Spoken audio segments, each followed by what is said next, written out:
2 Samuel 23. These are the final words of David. The oracle of David, son of Jesse, the oracle of a man raised up as the ruler chosen by God of Jacob, Israel's beloved singer of songs. The Lord's Spirit spoke through me. His word was on my tongue. The God of Israel spoke. The protector of Israel spoke to me. The one who rules fairly among men, the one who rules in the fear of God, is like the light of morning when the sun comes up, a morning in which there is no clouds. He is like the brightness after the rain that produces grass from the earth. My dynasty is approved by God, for he has made a perpetual covenant with me, arranged in all its peculiars and secured. He always delivers me and brings all I desire to fruition. But evil people are like thorns. All of them are tossed away, for they cannot be held in the hand. The one who touches them must use an iron instrument or the wooden shaft of a spear. They are completely burned up right where they lie. These are the names of David's warriors. Jashobeam, Bashabeth, a Tachamonite, was head of the officers. He killed 800 men with the spear in one battle. Next is in command was Eleazar, son of Dodo, the son of Ahohai. He was one of the 3 warriors who were with David when they defied the Philistines who were assembled there for battle. When the men of Israel retreated, he stood his ground and fought the Philistines until his hand grew so tired that it seemed stuck to his sword. The Lord gave a great victory on that day. When the army returned to him, the one thing left to do was plunder the corpses. Next in command was Shammah, son of Agi, the Hararite.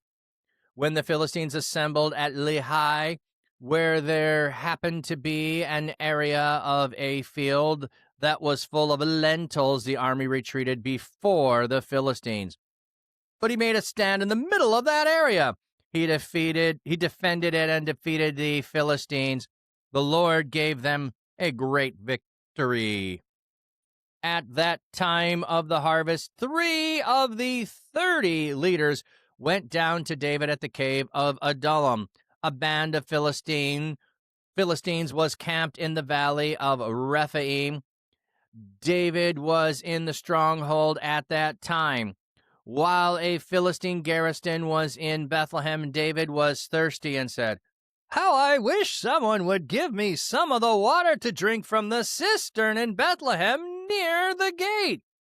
So 3 elite warriors broke through the Philistine forces and drew some water from the cistern in Bethlehem near the gate. They carried it back to David, but he refused to drink it. He poured it out as a drink offering to the Lord and said, "O Lord, I will do this. I will not do this. It is equivalent to the blood of the men who risked their lives by going." So he refused to drink it. Such were the exploits of the 3 elite warriors. Abishai, son of Uriah, the brother of Joab, was the head of the 3. He killed 300 men with his spear and gained fame among the 3. From the 3, he was given honor, and he became their officer, even though he was not one of the 3. Benaiah, son of Jehoiada, was a brave warrior from Kabzeel who performed great exploits. He struck down the 2 sons of Ariel of Moab. He also went down and killed the lion in a cistern on a snowy day. He also killed an impressive-looking Egyptian. The Egyptian wielded a spear while Benaiah attacked him with a club. He grabbed the spear out of the Egyptian's hand and killed him with his own spear. Such were the exploits of Benaiah, son of Jehoiada, who gained fame among the 3 elite warriors. He received honor from the 30 warriors. Though he was not one of the 3 elite warriors, David put him in charge of his bodyguard. Included with the 30 were the following: Asahel, the brother of Joab; Elkanah, son of Dodo from Bethlehem; Shammah, the Haradite; Elikah, the Haradite; Helez, the Paltite; Ira, son of Ikesh from Tekoa; Abiezer, the Anathothite; Mebunai, the Hushathite; Zalmon, the Ahohite; Maharai, the Netophathite; Heled, son of Baanah, the Netophathite; Attai, the son of Ribai, from Gibeah in Benjamin; Benaiah, the Parathothite; Hedadai, from the wadis of Gaash; Abi, Alban, the Arabathite; Asmavet, the Barhumite; Elahba,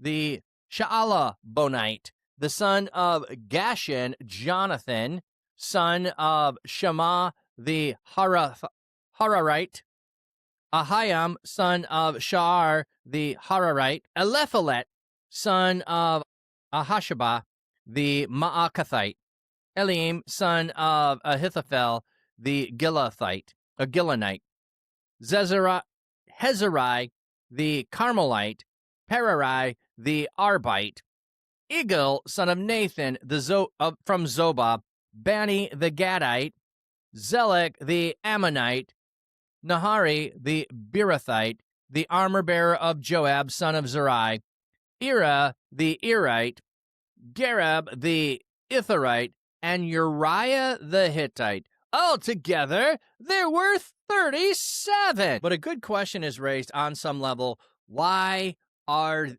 these people mentioned?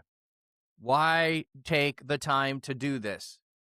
Because these people were there, and the people are going to know some of the stories of these men who have exploits.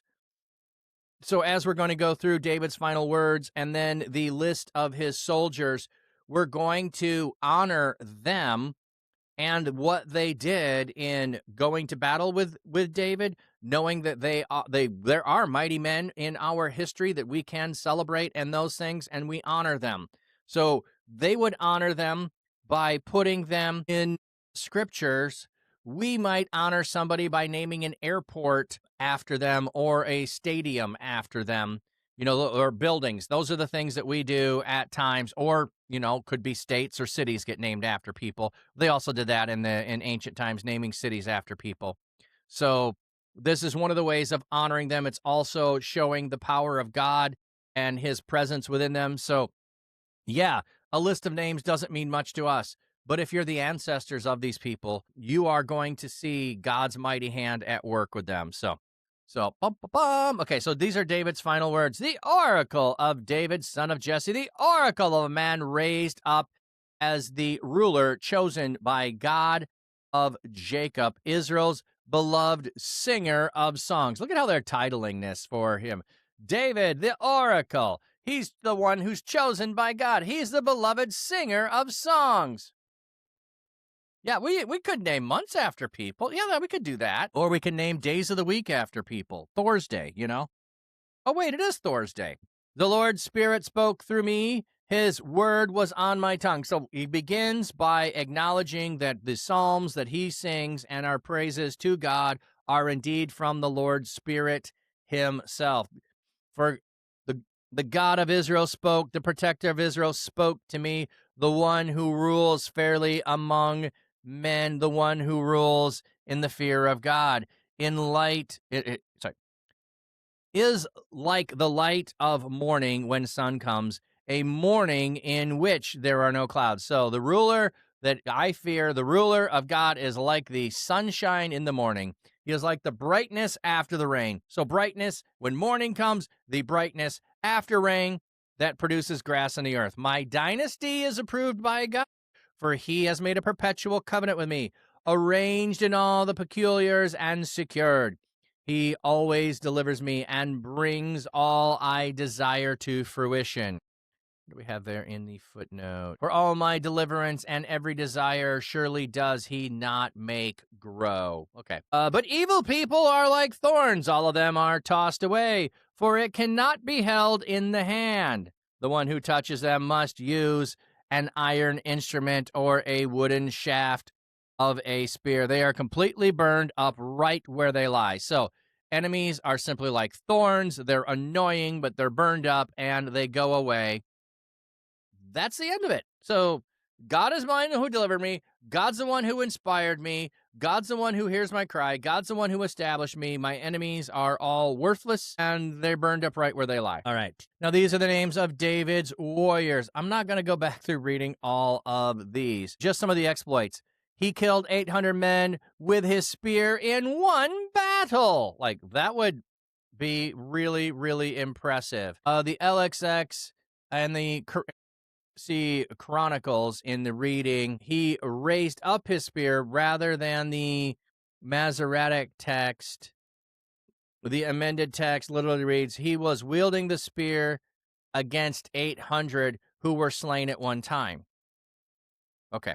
Like I was saying, if you killed 800 people at one battle, that's impressive. It's kind of like the way Hollywood portrays movies, isn't it?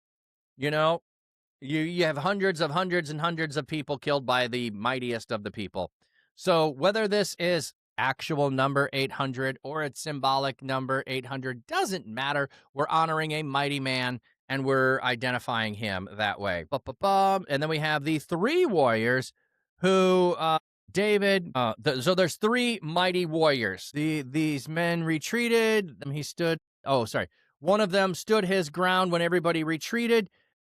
And he stayed there fighting, and he got a victory over when everybody left. I'm trying to remember what it was. The Lentils. Where is that at? I thought it was it. Maybe it's not. Okay, maybe that's another one with the Lentils. Anyway, everybody retreated. He stood his ground. He fought them all. He won the day. When the army returned to him, he was the only one left. All it was left to do was plunder the corpses. So when everybody else comes up, when they get reinforcements, that's it. Next is in command is Shammah. Oh, here's the one who was in the field full of lentils. The army retreated before the Philistines. He made a stand in the middle area. He defeated it and the Philistines. Okay, so similarity. One's left in a field, people retreat. Here's another left in a lentil field, and they retreat. And he had a great victory. At the time of the harvest, 3 of the 30 leaders went down to David at the cave of Adullam. This is where he goes, oh man, it's so hot and thirsty. I wish I had water from the cistern near Bethlehem. And they're like, aha, let's go get that. So they crash through the enemy lines. They go get the water. They bring it back to him. And he says, I can't drink this. It would be equivalent of drinking your blood because you risked your lives. Now, he pours it out on the ground, but it says he pours it out as a drink offering to God. So this is how you would offer a drink offering to God. So he's not wasting it. He is giving the exploits rather than himself. He's giving it to God. But I just imagine the disappointment of these 3 warriors of, I went and I risked my life for this water, joyfully, obviously, but I did, and you're going to pour it out? Like, I would have drank it myself. I really would have got a drink myself while there. But anyway, he doesn't even drink it. Like David at times does these. Yeah, pour some out for his homies.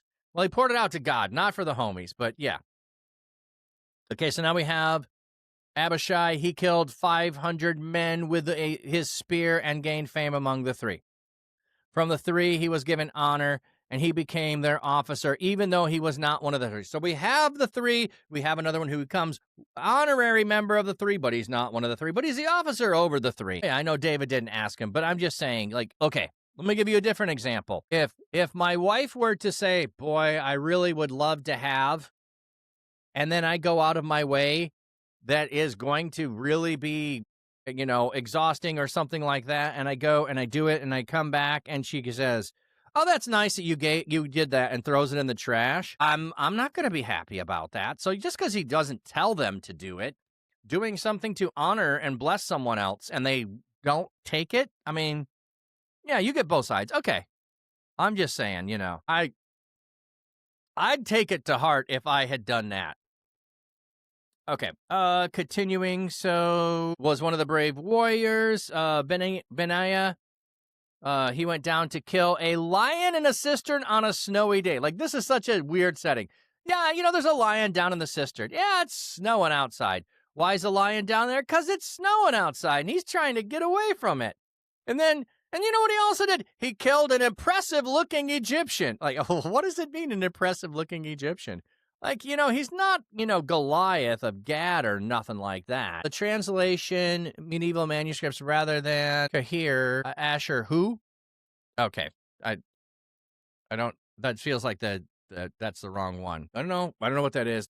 Ish is man. Asher is who.